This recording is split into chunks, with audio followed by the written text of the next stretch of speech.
Ok, muy bien. Estamos en Juan capítulo 19, pero vamos a orar primeramente antes de empezar. Padre, gracias por el tiempo ahora de adorarte. Gracias, Señor, porque tú eres grande. Tú eres la única razón de nuestra adoración. Gracias, Señor, que podemos recordar quién eres y pensar en tu gracia. Tu gracia mayor, gracias por lo que tú has hecho en nuestras vidas. Gracias por la salvación tan grande que tenemos en Cristo Jesús. Y gracias que podemos estudiar tu palabra ahora. Pido, Señor, que nos ayuda a entender tu palabra, que tu Espíritu Santo obre en nuestras vidas y que podamos obedecerte en el nombre de Cristo. Amén. Ok, hemos llegado ya a Juan 19 y de todo el estudio está llegando a este momento de la cruz. Y la verdad es, este es el enfoque de toda la palabra de Dios. Este es el momento crítico de la humanidad, porque es la forma que nosotros podemos conocer a Cristo. Es la forma que nosotros podemos conocer a Dios. Es la forma que podemos ser salvos. Y en el principio, en el capítulo 1, cuando vimos a Juan el Bautista, cuando vio a Jesús, él dijo que he aquí el Cordero de Dios que quita el pecado del mundo. Bueno, antes, en el tiempo de la Pascua, este es el momento, esta es la fiesta que están a punto de celebrar, la preparación de la Pascua. Mataron en el tiempo de Jesús como 120,000 corderos en estos días, preparándose para celebrar lo que Dios hizo en sacarlos de esclavitud de Egipto. Antes de sacrificar el animal, el cordero, llevaron el cordero al sacerdote. El sacerdote hizo una examinación del cordero. Miraron la boca y las paticas y miraron todo de estar seguros que era perfecto, sin mancha. Que no podrían ofrecer un cordero ciego, ni cojo, ni nada. Tenían que examinar el cordero, estar seguro que el cordero era perfecto y así era bien para el sacrificio. Mira lo que ha pasado el Cordero de Dios en estos días, en lo que estudiamos la semana pasada. Está pasando por la examinación. Están mirando en el juicio de Jesús, examinándolo de todos los ángulos y no han encontrado nada, ni un delito en él. Él está perfecto, él nunca pecó, no han encontrado testigos contra él, no pueden acusarlo de absolutamente nada. Y vamos a escuchar de nuevo hoy a Pilato diciendo, no encuentro nada en él. Y él es el Cordero de Dios perfecto. Está pasando por esta examinación. Ahora cuando llegamos a capítulo 19, empieza para nosotros una parte bien triste, pero también es nuestra salvación. Él es nuestro Cordero. Él es el que murió en nuestro lugar. Versículo 19 dice, así que, entonces tomó Pilato a Jesús y le azotó. Y los soldados entretejieron una corona de espinas, se le pusieron sobre su cabeza y le vistieron con un manto de púrpura. Y decían, salve, rey de los judíos. Y le daban de bofetadas, burlándose de él. Entonces vamos a pensar primeramente en esta primera parte. Vamos a pensar en el proceso de la injusticia. Todo lo que están haciendo contra Jesús ahorita es ilegal por la hora que están haciéndolo, tratando de sacar de él su propia confesión sin testigos. El azote de los romanos no era como el azote de los judíos. Los judíos tenían una ley de 40 menos 1, que solo podría ser 39 veces un azote. Los romanos no tenían tal ley. Entonces lo que los romanos hicieron era atar a la persona acostado así y amarrado a un palo. Y había 6 hombres preparados para dar látigo a azotes a la persona. Y tenían en su mano un látigo que tenía pedazos de cuero y al final pedazos de metal o hueso para que le dio más duro a la persona. Y estos hombres le dieron con todo lo que tenían hasta que la persona muchas veces se desmayó y a veces murieron a las manos de los soldados. Ellos dieron con todo lo que tenían porque, pues, por un lado, los romanos no tenían ningún respeto a los judíos y ellos dieron a ellos y a veces abrieron a ver los huesos, a veces las entrañas, a veces sacaron ojos o dientes porque no eran siempre pegó donde era. Entonces era un sufrimiento terrible. Y entonces leímos nosotros eso en un versículo que así que entonces tomó Pilato a Jesús y le azotó como en unos segundos, pero eso fue un sufrimiento tremendo que dio. Pilato dejó a ellos hacer eso, y vamos a ver, para burlarse de Jesús, para convencer a los judíos que iban a dejarlo libre, porque él ha dicho anteriormente en versículo 38, no encuentro ningún delito en él, no ninguno en versículo 38. Él debería haber dejado salir, pero en vez de hacer eso, él está cediendo. Entonces los líderes, los fariseos saben eso, saben que están ganando. Entonces ellos están presionándolo más y cada vez más. Entonces vemos el abuso del inocente acá. Vemos como él es inocente, pero abusaron de él, dándole duro. La maldad del hombre. Vemos de nuevo que el corazón del ser humano, que en todos los soldados fueron más allá de lo que era su tarea, de burlarse de él, de darle bofetadas, de burlarse de Jesús. Entonces vemos la maldad de ellos en hacer esta corona de espinas que pusieron sobre la cabeza. Ustedes saben que cuando uno tiene cualquier corte en la cabeza, cuánto sangre sale, ¿cierto? Cuánto duele. Y tener una corona y luego dándoles bofetadas por encima de eso, el dolor, el sufrimiento que él sintió en este momento, nosotros no podemos imaginar.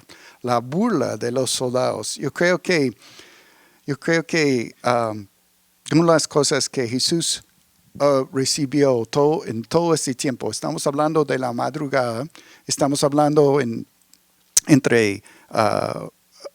cuando llegaron a él era la madrugada, antes de las 6 a.m. Entonces todo eso está pasando en la madrugada y están burlándose de él, diciendo, sí, eres el rey de los judíos. Ahora vamos al versículo 4.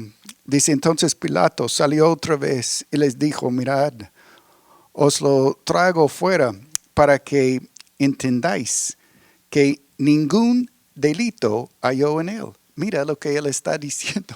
Acaba de pasar por ese azote, un tratamiento horrible por los soldados, y todavía no ha encontrado ningún delito en él. Pero lo saca. Recuerda que los líderes no quieren entrar por no ensuciarse, por ser inmundo para celebrar la Pascua. Entonces él salió de donde tienen a Jesús adentro para hablar con ellos otra vez y saca a Jesús, mostrando a Jesús. Entonces tenemos en versículos 4 y 6 la condenación de los líderes. No quieren escuchar, sacan a él y dice de nuevo, ningún delito halló en él. Y salió Jesús, llevaba la corona de espinas y el manto de púrpura, y Pilato les dijo, he aquí el hombre. Cuando le vieron, los principales sacerdotes y los alguaciles dieron voces diciendo, crucifícale, crucifícale. Pilato le dijo, tomadle vosotros y crucificadle, porque yo no hallo delito en él. Otra vez, ¿cuántas veces hemos escuchado? No he encontrado nada en él, no encuentra nada, él es inocente.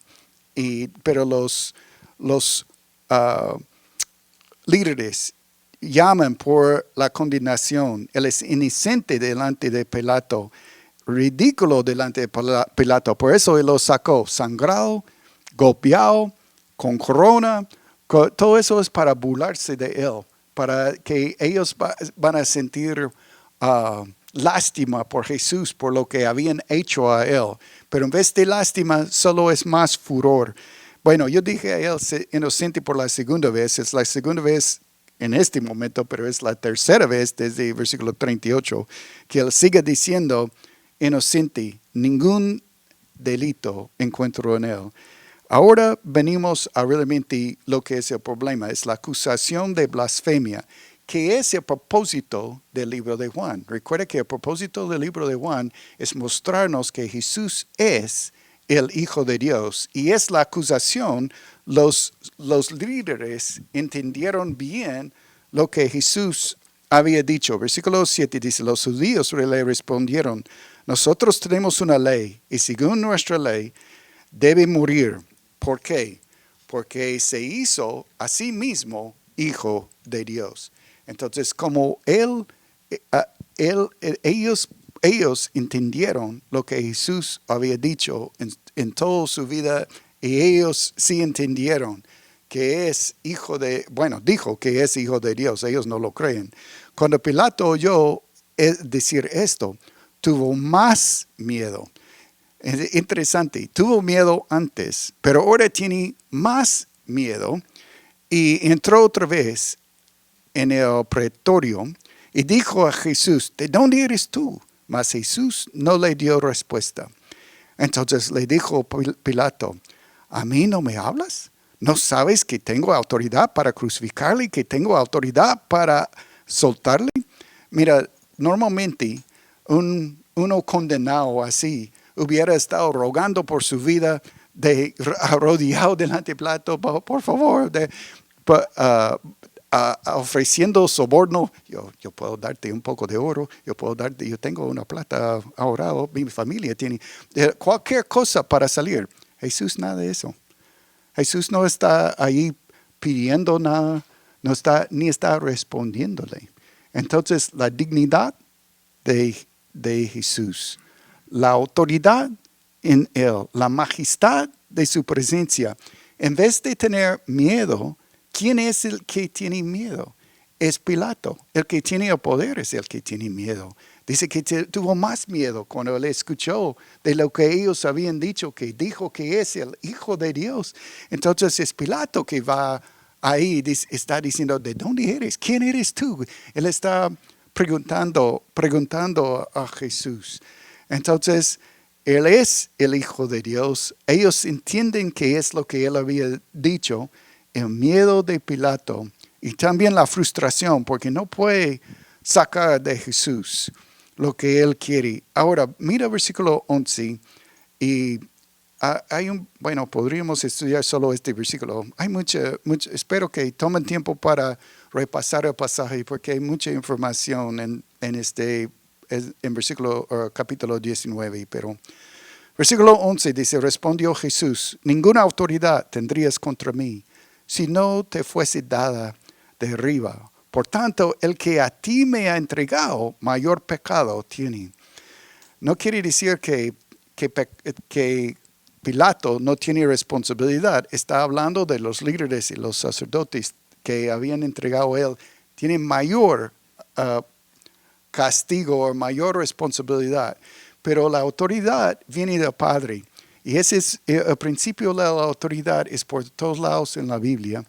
Y vemos la sumisión del Hijo al Padre, vemos la sumisión del Espíritu Santo siendo Dios. Nosotros estamos bajo autoridad, deberíamos respetar la autoridad. Y Jesús está enseñando a Pilato aquí sobre la autoridad, que es el Padre que da la autoridad, es el Padre que da gobiernos, es el Padre que está encargado de absolutamente todo. Pero es dado por Dios y sí hay responsabilidad. Él va a tener que responder. Es interesante que Jesús cuando habla de que van a tener esa responsabilidad, todos estos líderes van a desaparecer en menos de un año. Históricamente, después de la crucifixión, ellos hablaron de cómo ellos iban a ser responsables por eso y no te preocupes, nosotros sabemos lo que estamos haciendo. Anás y Caifás, sus casas se desaparecieron. Ellos perdieron su control, perdieron el gobierno como sumos sacerdotes y ellos, más de 3,000 líderes fueron sacados del liderazgo y en menos de una generación, en menos de 30 años, en 70 AD, después de Cristo, bueno, no es AD en español, es DC, ¿cierto? Después de Cristo, él fue cuando los romanos llegaron y limpiaron a Jerusalén, destruyeron a Jerusalén. Eso es histórico.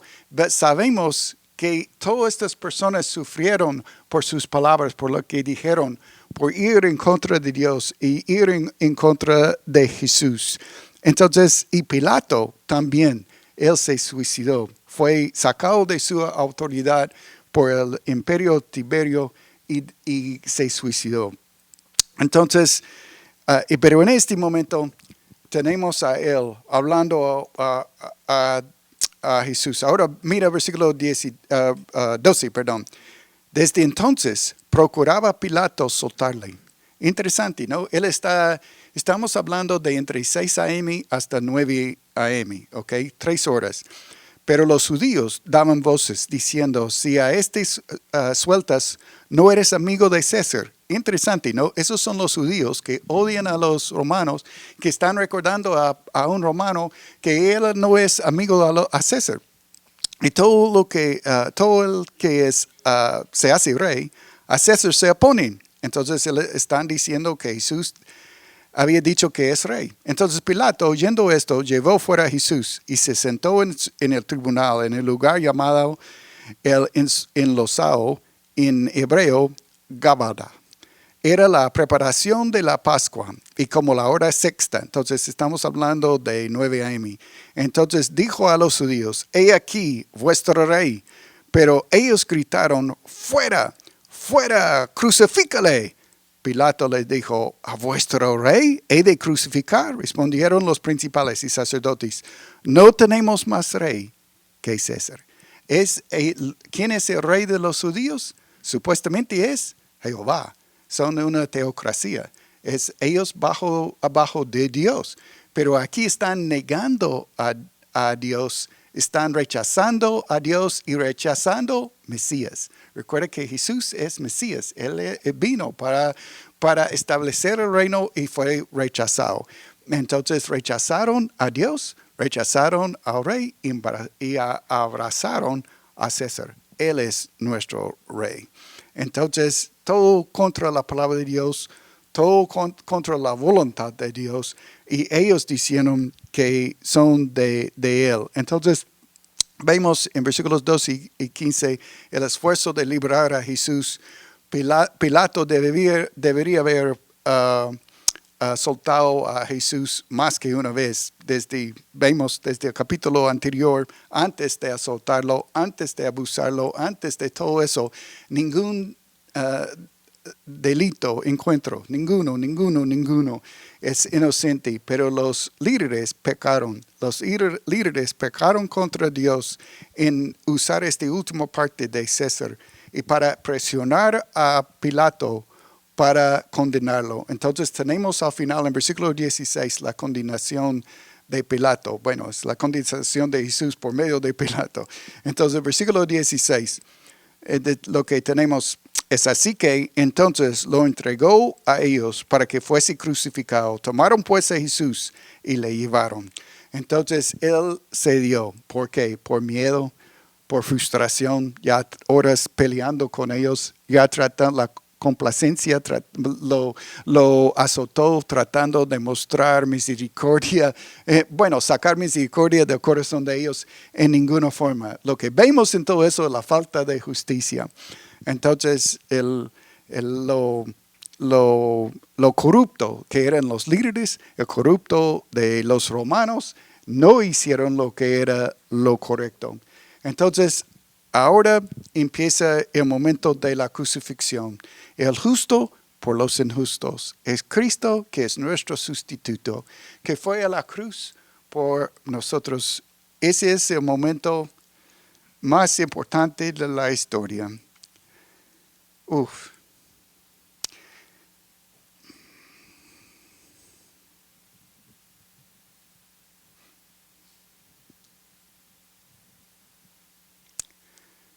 No sé si voy a poder. Wow. Versículo 17. Y él, cargando su cruz, salió al lugar llamado de la calavera, en hebreo Gogata.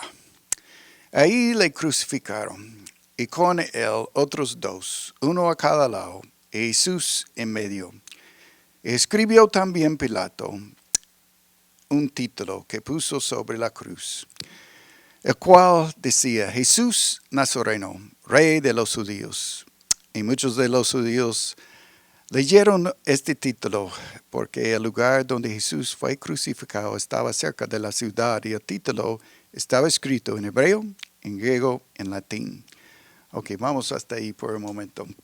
Entonces, tenemos el lugar de la crucifixión, que es un lugar bien famoso fuera de Jerusalén, que tiene una piedra en la forma de una, la cabeza, ¿ves? Calabaza, ¿cierto? Calavera, gracias. Calabaza es otra calavera. Entonces es una roca que tiene la forma y es afuera de la ciudad, que es otra profecía, que Jesús fue llevado afuera para ser crucificado. Entonces tenemos este camino llevando su cruz y, y llevando también este título que hizo Pilato, hablando de quién es, porque el condenado tuvo que llevar su título, su acusación, lo que había hecho. Y llevaron a la persona para ser crucificado. Ahora, la crucifixión es uno de los más dolorosos y horribles formas de morir que hay.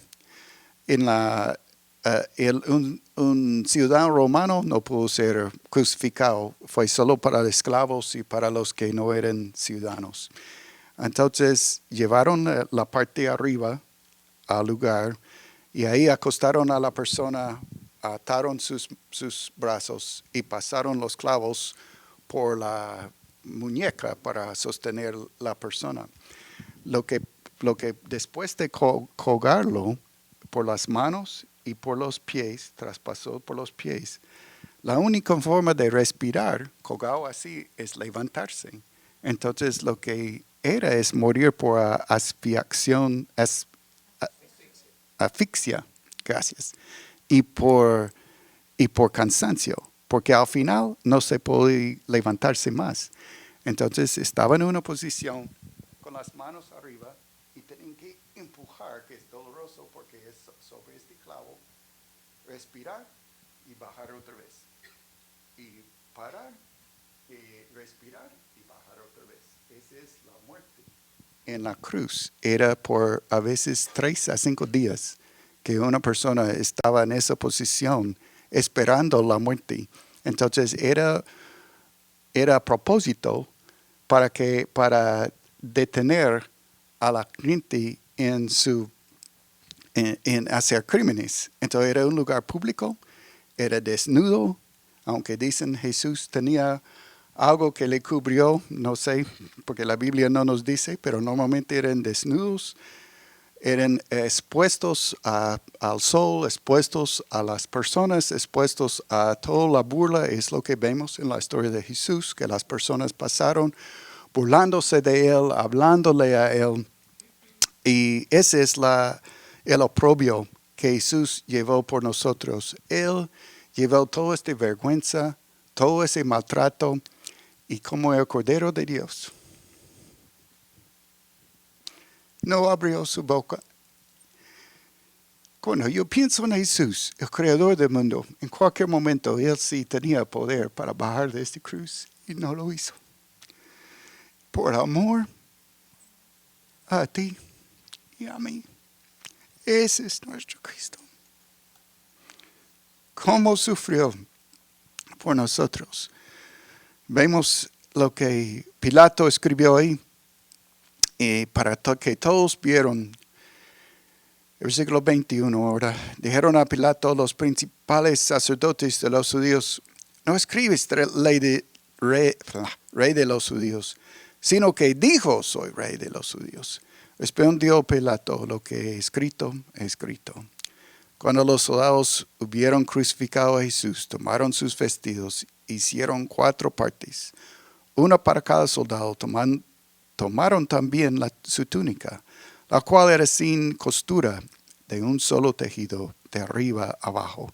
Entonces dijeron entre sí: no la partamos, sino echamos suertes sobre ella, a ver a quién será.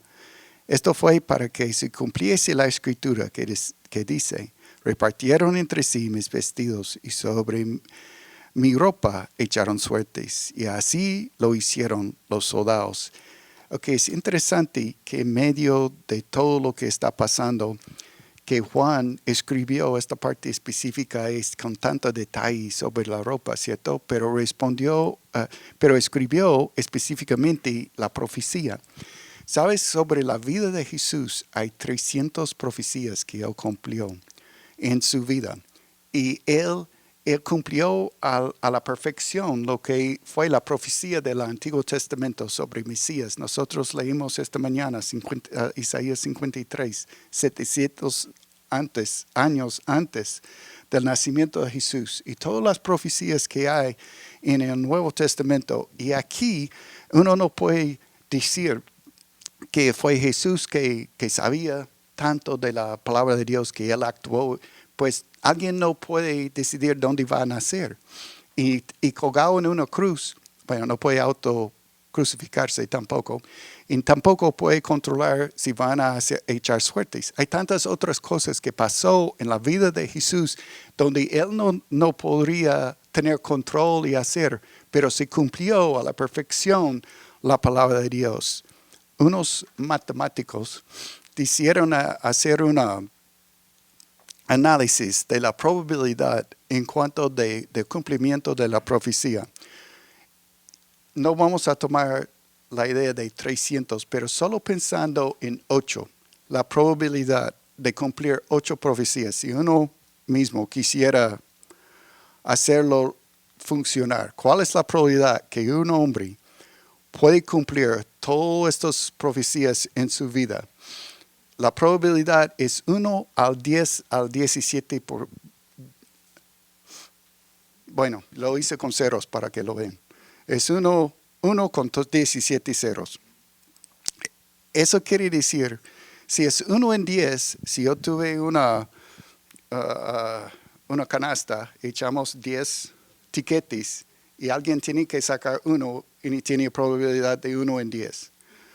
1 a 10 al 17 es cubrir, pensar que si pudiéramos llenar este aula de medio metro de monedas y marcar 1 y tenía la oportunidad de entrar, escoger 1 a ciego y sacarlo a la perfección. Eso sería,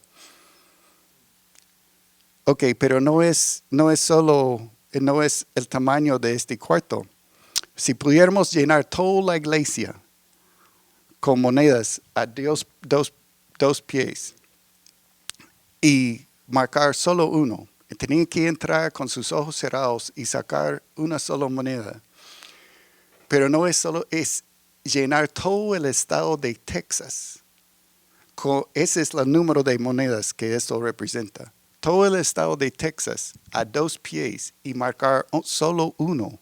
Y uno entra y sacarlo a la perfección con ojos cerrados, caminando por tantas millas que es Texas.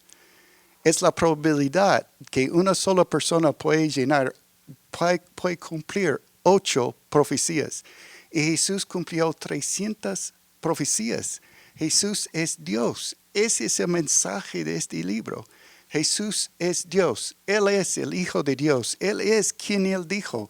Y si merece todo nuestro amor, merece todo lo que nosotros podemos darle. Merece lo mejor, merece ser el número uno en nuestras vidas. Es el mensaje de este libro, que Él es Dios. Él es el Hijo de Dios y Él murió por nosotros y necesitamos vivir para Él. Mira versículo 25. Dice, estaban juntos a la cruz de Jesús, su madre, y la hermana de su madre, María, mujer de Cleofás, y María Magdalena. Cuando vio Jesús a su madre y al discípulo a quien él amaba, que estaba presente, dijo a su madre, mujer, he ahí tu hijo. Después dijo al discípulo, he ahí tu madre. Y desde aquella hora el discípulo la recibió en su casa. Entonces, vamos a pensar en estas palabras. Yo sé que comparando con otros evangelios, hay 7 palabras de Jesús que sería otra serie. Pero Juan escogió 3 de estas palabras de Jesús. Y él escogió sobre el hijo obediente. Y como siendo el mayor, él preocupado por su mamá. Él era encargado, él era responsable por su mamá. Entregó esta responsabilidad. Él está ahora casi 6 horas colgado en la cruz, después de todo lo que ha sufrido. ¿Y qué piensa? En su mamá, y aquí su hijo, su mamá. Y desde aquel entonces Juan se encargó de su mamá. Él es el hijo obediente al Padre y era siempre obediente también terrenalmente. Él siempre cumplió. Eso es lo que vemos de nuevo, que Él es inocente, Él es el Hijo perfecto, Él es el Hijo de Dios. Después de esto, en versículo 28, sabiendo Jesús que ya todo estaba consumado, dijo, para que la Escritura se cumpliese, tengo sed. Eso yo creo es importante para nosotros. Este sufrimiento era real. A veces dicen, bueno, Él es Dios, pero es 100% humano. Y aquí el hecho que Él dice, tengo sed, quiere decir su boca estaba seca. Después de tanto tiempo respirando, subiendo, bajando, Él tiene sed. Es lo más natural. Él le entiende a nosotros. Él entiende lo que es ser humano. Él sufrió todo para nosotros. Él sufrió completamente para nosotros. Y Él mostró eso en estas palabras. Tengo sed. Él no era protegido en una forma especial como hijo de Dios. Él era también hombre. Y Él sufrió, sintió cada latigo. Él sintió los clavos. Sintió cada vez que Él subió y bajó sobre la madera. Él sufrió por nosotros. Él sintió cada momento. Este sufrimiento era real. Y estaba, versículo 29, y estaba ahí una vasija llena de vinagre. Entonces ellos empaparon en vinagre una esponja. Y poniéndola en hisopo, se la acercaron a la boca. Cuando Jesús hubo tomado el vinagre, dijo, consumado es. Y habiendo inclinado la cabeza, entregó el Espíritu. Ese momento cuando Jesús murió por nuestros pecados, Él entregó su Espíritu. Pero antes, Él dijo, consumado es. Él había terminado la obra de Dios. Él había obedecido hasta el fin. Él hizo absolutamente todo lo necesario para salvarnos a nosotros. Consumado es. Él hizo la obra perfecta. Entonces la misión cumplida. Él sufrió, murió en la cruz por cada uno de nosotros. Él es el Cordero de Dios. Él no abrió su boca. Él no vemos a Él quejándose contra ellos ni diciendo nada. Él recibió todo lo que ellos dieron a Él. Él llevó perfectamente nuestros pecados, pero no como el animal, el cordero en el Antiguo Testamento que tenían que ofrecerlo y ofrecerlo y ofrecerlo. Jesús murió una sola vez para siempre y para todos nosotros y terminó con el pecado. Y el que pone su fe en el Señor Jesucristo también Él aplica lo que Él hizo en la cruz sobre nosotros. Somos salvos por medio de Jesucristo. Todo lo que tenemos que hacer es creer, confiar en el Señor Jesucristo como nuestro Señor y Salvador. Y Él promete a nosotros salvarnos. Por gracia somos salvos. Él hizo todo por nosotros. Vamos a orar y vamos a participar de la cena del Señor juntos. Vamos a recordar lo que Cristo hizo por nosotros. Padre, gracias por este tiempo de estudiar tu palabra y antes de tomar la cena, quiero darles una oportunidad para reflexionar. Y si hay pecado en su corazón, ahora es el momento para confesar, para arrepentirse, para apartarse del pecado. Porque vamos a recordar lo que Cristo hizo por nosotros, dio su vida por nosotros. Entonces, ahora es el momento para decirle a Él, no más al pecado. Yo quiero vivir para ti, Señor. Tú eres digno de mi vida, de todo. Quiero que tú seas número 1 en mi vida. Quiero vivir para ti. Padre, gracias por la cruz. Gracias por entregar su vida por nosotros. Y gracias, Señor, que podemos recordar lo que tú has hecho por nosotros. Gracias porque no merecemos. No merecemos tanta gracia y tanto amor. Señor, gracias en el nombre de Cristo. Amén.